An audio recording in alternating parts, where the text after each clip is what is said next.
The second problem that I have for you guys is a little bit more complicated. So we want to solve for x and for y. So let's go ahead and highlight those. X is this angle right here, and y is the measure of this arc right there. So let's go ahead and start with x. It's actually pretty simple because if we ignore everything else that's going on here, this is just a set of vertical angles, which means that if this is 40 and it forms this straight line with angle x, a straight line, remember, is 180 degrees. What I really want to do is I want to do 180 minus 40, which is going to give me 140 degrees for angle x. There we go. So angle x is 140. That means that this is also 140. And similarly, this angle over here, this is also going to be 40 degrees. They're vertical angles. They have to be congruent.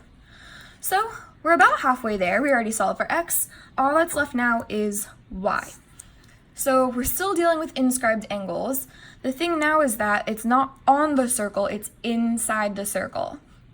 So we had that formula where the inscribed angle is half of the two arcs added together. So let's write that as an actual equation now. So my 40-degree angle is 1/2 of this 60-degree arc here plus this arc that we don't know that we're trying to solve for, which is y. So here's my equation. Now I just need to solve for y. So now it's just algebra. How do I get rid of this 1/2 here? This is the first thing I need to do. Well, to cancel that out, what I'm going to want to do is I'm going to want to multiply both sides of the equation as 2. Because multiplying by 2 is going to cancel out a 1/2. So on the right side of my equation now, this just goes away.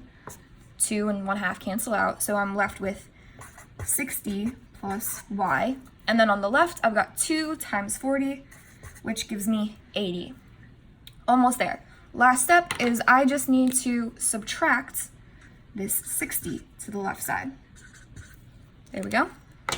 So 80 minus 60, because this is going to go away.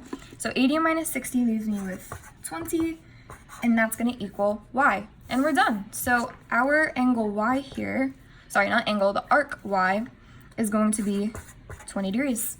And we're done.